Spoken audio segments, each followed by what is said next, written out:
agente de defesa. Bom dia a todos.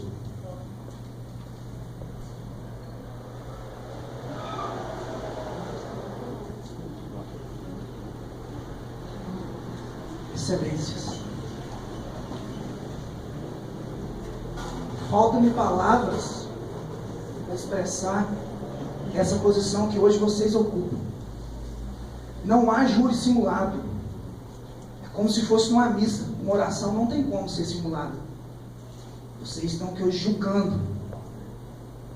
E o peso desse julgamento diz na Bíblia, Mateus 7, versículo 1, que medis com a mesma medida, por vós também será medido. Pela mesma medida com que medis. Então, eu queria expressar ao máximo para vocês que eu me sinto o 8º jurado desse conselho de sentença. E, igual todos aqui, eu busco justiça. Eu fecho os olhos e me recordo no primeiro dia de faculdade que eu pensava estar aqui hoje diante de todos vocês fazendo justiça, porque não é fácil chegar aqui onde eu estou. Não é fácil ter peito. Aqui o direito ganha vida, aqui o direito pulsa, transpira, a barriga esfria. Aqui o direito acontece. Isso, a parte mais bonita vocês já fizeram, o juramento, concito-vos no ditames da lei, fazer justiça. O fardo mais pesado que hoje quem ocupa é vocês. E eu prometo não me arredar 1 milímetro que seja dos autos.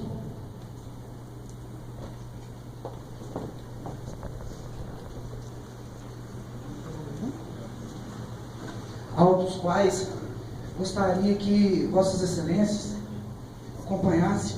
Por favor, você acompanha para a minha página. Quando eu disser a página, gostaria que você acompanhasse. Ao contrário do que o Ministério Público fez, ao contrário do que o ilustríssimo representante do Ministério Público fez, eu quero falar e quero que você acompanhe a página e depois passar para os outros.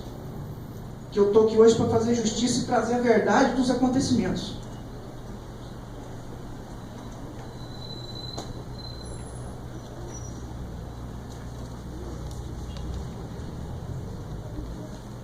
Primeiramente, gostaria que os senhores soubessem como Francisco foi aparecer nessa história. Todas as testemunhas dos acontecimentos disseram ser Francisco o condutor da motocicleta. Esse homem que hoje está sentado aqui, talvez deveria ser outro, sentado no lugar dele, se sincero não fosse, se verdadeiro não fosse. Todos disseram ser Sandro, o condutor da motocicleta.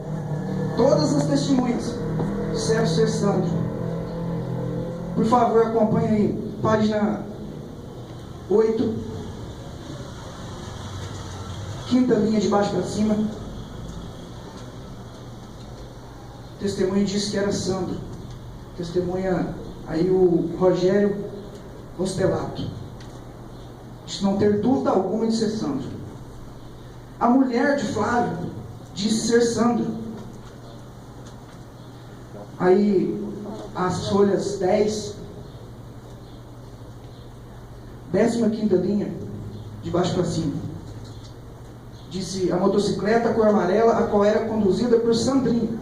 Os jurados aqui na frente conseguem ver perfeitamente, porque até está ilustrado. Depois, o delegado diz que Sandro dirigia a moto. As folhas, acompanhem por favor. Aí vocês podem ir acompanhando, folha 93. O delegado disse no segundo parágrafo que a moto era dirigida por Sandro Parreira dos Santos. Depois as folhas 84, mesma coisa, o policial diz que não tem dúvida, era Sandro, no 4º parágrafo. Depois, as folhas 109, a motocicleta era conduzida por Sandro. Gostaria de mostrar isso para os senhores. Então, mas o que tem a ver? Eu quero que o Sandro se sente aqui no lugar de Francisco? Não, porque ele humildemente,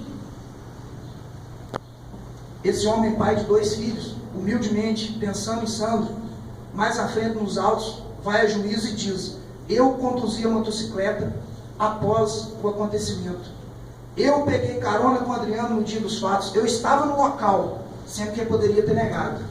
E se ele nega, não tinha prova alguma nos autos que traria Francisco hoje para sentar naquela cadeira. Quero que vocês se atentem a isso. Após a confissão, insiste o Ministério Público em dizer conluio e prévio ajuste de conduta. Só um minuto, por favor.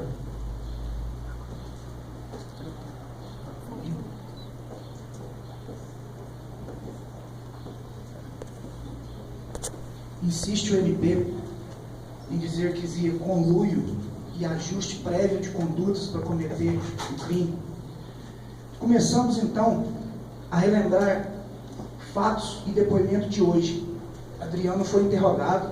Eu perguntei claramente para Adriano na frente dos senhores: Flávio, Adriano, quem conduziu a motocicleta até o local do crime? E Adriano foi claro em dizer: eu conduzi até no local do crime. Ele corrobora com a versão de Francisco, que por indulto do Dia dos Pais tinha saído para visitar os pais. O coitado do Francisco não tinha nem pai em casa para visitar. Acabava de sair do cemitério após visitar o túmulo do seu pai. E ao voltar do cemitério, encontra Adriano, um antigo colega de cela. E o que ele pede? Uma carona. Quantos de vocês já não pediram uma carona aqui? Quantos de vocês já não deram uma carona? Voltando. Ao pedir a carona, Adriano, na condução da motocicleta, sai com Francisco e no caminho diz a Francisco que passaria na casa de um amigo, resolver uns negócios do filho dele. E assim faz. Só que ao chegar lá acontece outra coisa.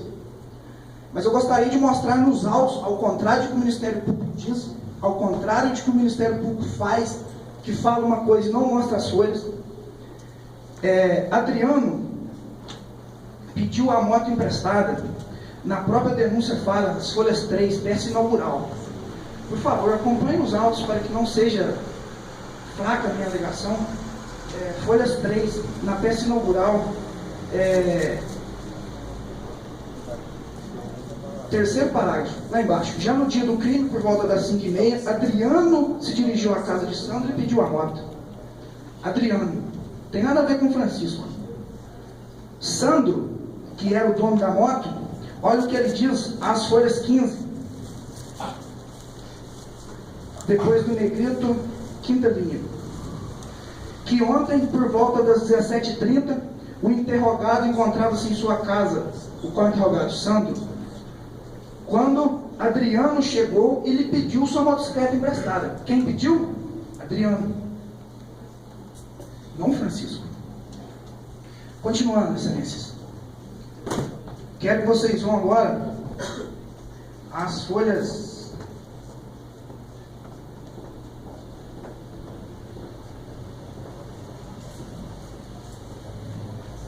334. Depoimento de Francisco, que ao retornar do cemitério, havia visitado o túmulo do seu pai, encontrou com Adriano e pediu que esse estava encostado na moto, pediu que ele levasse até sua casa. Que Adriano disse que iria parar e comparecer na casa de um amigo para perguntar dos filhos dele. Desligou o veículo e foi até a casa. Quando chegou lá, Adriano desligou e foi até a casa. Agora eu quero que voltem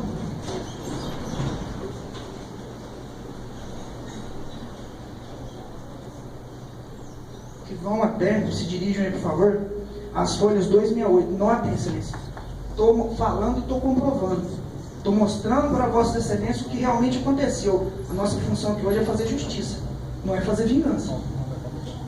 Não é por pedido midiático, por pedido do povo, condenar alguém pelo simplesmente fato de alguém ter morrido. Importa sim a vida, claro, mas que o verdadeiro culpado pague e cada um responda à medida da sua culpabilidade. A testemunha Júlio César, folhas 268, por favor, muito importante. Gostaria que vocês fossem a folhas 268. Cassiano, por favor, vá até a folha 268. Depois passo para que o Israel veja, o Guilherme também, se quiser, a Daiane, por favor, todos vocês, excelências. Penúltima linha e última linha, da folha 268. Por favor. Diz a testemunha Júlio César, testemunha-chave do processo sobre o qual o juiz embasou a pronúncia. Sabe que a moto estava desligada, porque passou antes dos disparos ao lado destra. Olha o que a testemunha fala. Ele passou do lado da moto e viu que a moto estava desligada. Inclusive, testemunha que, se a gente fosse pensar, teria intenção na condenação dos dois, porque ele era próximo à família de Flávio. Então, por que ele mentiria? Ele viu com os próprios olhos a moto desligada. Agora, o depoimento de Adriano, se não bastasse o depoimento que ele deu, que hoje que vocês viram, ele fala que Francisco não sabia da sua conduta, ele fala que Francisco pediu a carona, ele fala que a arma estava escondida, aonde um homem de juízo normal, médio, não podia saber que ele estava armado. A arma estava oculta, ele mesmo disse.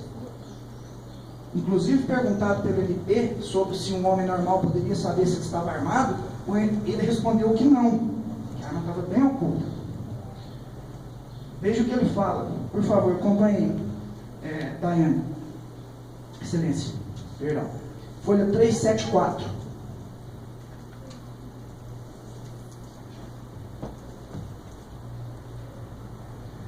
Na 16ª linha, o que Adriano fala em seu depoimento? Corroborando com tudo que ele disse aqui hoje.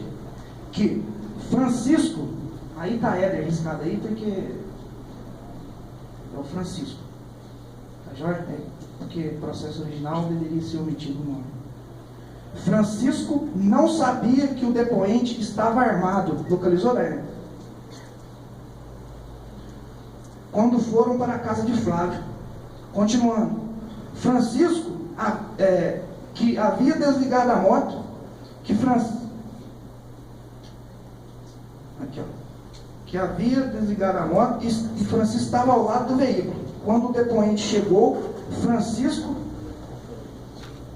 perguntou o que o depoente havia feito e comentou que o depoente havia estragado sua vida. Que o depoente disse que precisava sair da cidade porque tinha medo da família de Flávio. Notem comigo o que aconteceu. Francisco chegou na garupa, estava de carona, desceu da moto, ao lado permaneceu conforme se prova nos autos. Adriano desceu, desligou a moto e se dirigiu à casa de Flávio. Consta nos autos.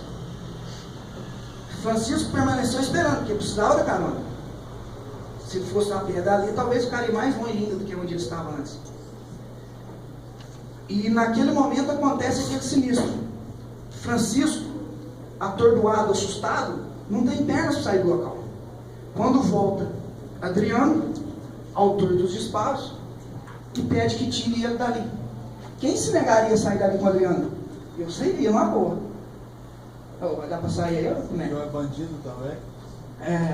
Então, Excelência. Pela ordem, peço à acusação que se mantenha em silêncio, porque agora é a hora da defesa pronunciar-se. Então, Excelência, todos aqui têm filhos, e diante de uma pessoa que acabara de cometer um crime, eu tenho certeza que a coação é irresistível. Qualquer um faria a mesma coisa. Qualquer um pensa mais na vida que em outra coisa. Aí, quando o Ministério Público disse que Adriano falou que Francisco conduziu a motocicleta e disse em alto e bom tom que nas folhas 373 Adriano falava isso, vocês estão aí com o processo, com os autos do processo, por favor, abra as folhas 373, que é o que ele deveria ter feito. Tem um artigo no Código de Processo Penal que diz que a acusação não deve fugir à medida da pronúncia e tudo que for suscitado tem que ser indicado à página. Se pedido pela defesa, eu pedi, mas não podia interromper na hora, então agora eu gostaria que vocês olhassem. Folha 373, fique à vontade para olhar. Por favor, a Glauber. Por favor, vê se encontra alguma coisa de Francisco aqui. Então, a todo momento, o Ministério Público se utiliza de malabares para tentar fazer a cabeça dos senhores. Como se não, eu sinceramente vim para cá hoje sem defesa preparada, porque eu pensei que ele ia pedir absolução. Ele pode pedir absolução, mas não pediu. Então me pegou de surpresa. Eu gostaria de mostrar para todos vocês a verdade dos fatos. Encontrou? Encontrou, Luciano? Alguma coisa falando de Francisco estava dirigindo a moto? Tudo bem. Continuando. Para que haja um crime, houve o crime. Com certeza houve o crime. Uns 18 minutos já.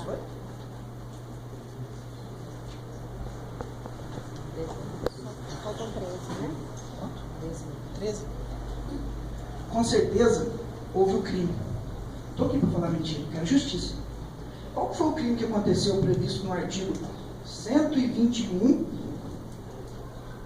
do Código Penal? Matar alguém. Então tem que ter um morto. Tem a vítima, infelizmente. Não que gostaríamos. Quem matou alguém? Vocês conseguem identificar aqui quem matou alguém? Conduta prevista no artigo 121? E consegue identificar quem pegou uma carona? Pegar carona é crime? Enquadra no artigo 121? Para que haja um crime, tem que ter uma lei que prevê esse crime. Não há crime sem lei anterior que o defina, nem pena sem combinação legal. E para que haja esse crime, a conduta de Francisco deveria ter se adequado à norma abstrata descrita na lei, matar alguém. A conduta dele se adequa a isso em algum momento? Não. Francisco não mata ninguém. Desculpe se às vezes eu falo mais alto um pouco, eu não tenho necessidade disso, porque eu acho que quem tem razão não precisa levar a voz, porque pela empolgação do momento, eu acho que a gente fica um pouco empolgado e acaba levando perdão. Em momento algum, ele tem a conduta de matar alguém. Só um minuto, por favor.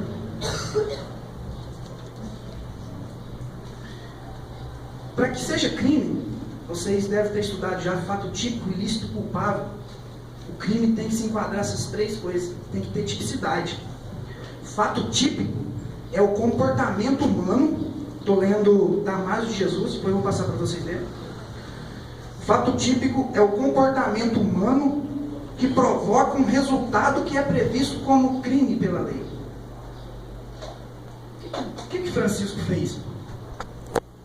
Assim, o fato típico do homicídio, fui feliz após pesquisar várias obras, Damasio de Jesus, edição 2015. E dá o exemplo do homicídio, que se amolda ao nosso caso. Assim, fato típico, homicídio, previsto pelo 121 do Código Penal, é a conduta humana que causa a morte de um homem. Qual foi a conduta de Francisco para causar a morte de um homem? Tira o Francisco da cena do crime. Mostrei para vocês o depoimento. Quem pediu a moto foi o Adriano. Quem dirigiu a moto foi o Adriano. Quem efetuou os disparos foi o Adriano. Francisco nem sequer sabia que Flávio existia. Qual que foi a conduta dele capaz de tirar a vida de alguém? Então já deve ter matado uns 30, porque eu já andei de carona por aí, né, mano? Continuando.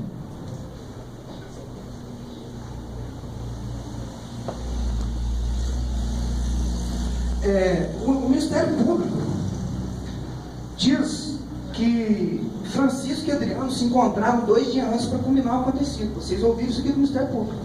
Pois não? Será que questionado sobre se constava um depoimento de Adriano caso Francisco tivesse dirigido o veículo, certo? O que consta no depoimento é que Francisco sabia o que estavam fazendo, correndo, ambos se dirigindo para a casa de Flávio. Depois, ao decorrer do depoimento, consta que Francisco havia desligado a moto que estava ao lado dele. Beleza. Isso, perfeitamente. Não fala nada que os dois haviam conluio anterior ou tinham combinado com. Muito bom, Cristiano. Muito bom. Obrigado. Isso mesmo. Obrigado. Peço aos senhores jurados que se manifestem apenas em caso de dúvidas, para não favorecer nem prejudicar a atuação, sequer da defesa, sequer da acusação. Por gentileza. O que vemos desde o início é que o direito penal do inimigo, o direito penal máximo, ele faz com que leve sempre ao pior mesmo. Voltando aqui, o MP diz que os dois se encontraram 2 dias antes. Eu não sei se eu posso abrir agora para o MP falar, me mostrar nos autos onde está que eles se encontraram 2 dias antes. Onde tem prova disso, não sei se eu posso abrir para o MP, posso? Excelência, antes de mais nada, eu gostaria que o senhor atendesse ao questionamento da senhora jurada, ali, por favor. Tá, joia.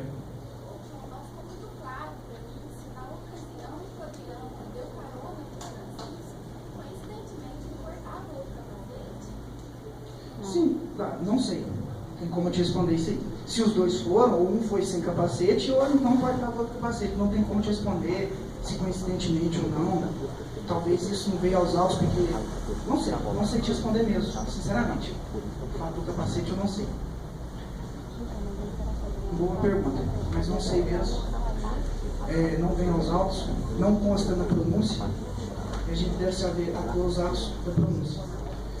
MP diz que os dois se encontraram 2 dias antes. Não mostrou onde? Tudo bem. Não tem então por quê. Eu queria mostrar para vocês agora, como se não, em que pese já as acusações desmedidas, as teses mirabolantes do Ministério Público. Eu gostaria de mostrar para vocês manobras do Ministério Público em enganar não só vocês, como o juiz até antes, na própria... Pela ordem, excelência, peço que seja mantido o zelo e a probidade nas palavras utilizadas para se referir à parte contrária. Perfeitamente. Está difícil a plenitude de defesa hoje. Felizmente, rotulam alguém como criminoso só porque é ex-presidiário. Ou será que é porque ele é negro? Por que ele veio parar nos autos, sendo que santo, após indicado por diversas testemunhas, não veio parar? Inclusive foi pedido pelo Ministério Público a não pronúncia dele. Por quê? Só porque ele não tinha FAQ? E ele tinha FAQ e tinha acabado de sair do presídio? Rotulam, é essa ressocialização? Por que eu nunca vi um membro do Ministério Público instituindo alguma instituição de ressocialização de alguém ou ajudando nisso? Será que é porque defende o direito penal máximo? Será que a defesa não pode ser plena? Voltando aqui. Último parágrafo da peça inaugural, folhas 3. Em seguida, por volta das 19h20, agora tendo denunciado Francisco na condução da motocicleta, ele fala assim: se pôs na garupa. Como que pode uma coisa dessa? E ele vira a página para enganar vocês. Porque qualquer coisa, se pôs na condução da motocicleta. Eu enganei, se pôs foi na garupa. Está na outra folha do outro lado. Só que quando você vira a folha, você perde o nexo de leitura. Você não nota. Veja, folhas 3. Última linha. Tendo denunciado Francisco na condução da motocicleta, se pôs na garupa. Eu não entendi. Aonde que o Adriano foi? Ele tinha uma carretinha.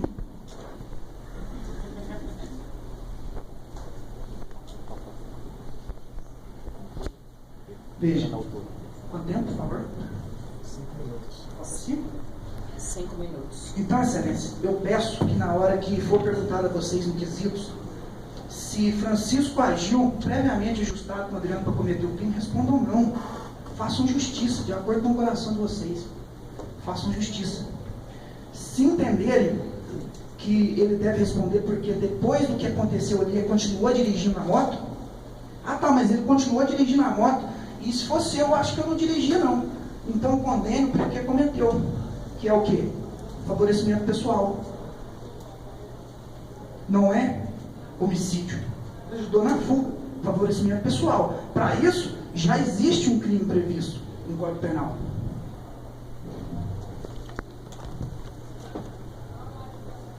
Artigo 348. Auxiliar a subtrair-se de ação de autoridade pública autor de crime a qual é combinada pena de reclusão. Então, se ele fez só isso. Se ele fez, no máximo, ele ajudou na fuga. Então, se querem condenar, condene à medida de sua culpabilidade. Não condene por uma coisa que ele não fez. Não condene pelo homicídio que ele é ex-presidiário ou negro. Condene pelo que ele fez. Condene, então, se vós vês que ele não deve ser absolvido, então que seja, eu peço subsidiariamente, pelo princípio da eventualidade, eu não posso deixar de pedir depois, que se achar que ele merece alguma pena, que seja um favorecimento pessoal. Aí quando perguntarem nos quesitos, na votação, se ele contribuiu para a fuga, no favorecimento pessoal, se vocês não tiveram antes absolvido o crime, fiquem à vontade. Mas que façamos justiça hoje, que esse dia hoje será lembrado por vossas excelências pelo resto de suas vidas. E amanhã, pode ser vocês. Lembre-se, carona, quem não pediu ainda vai pedir.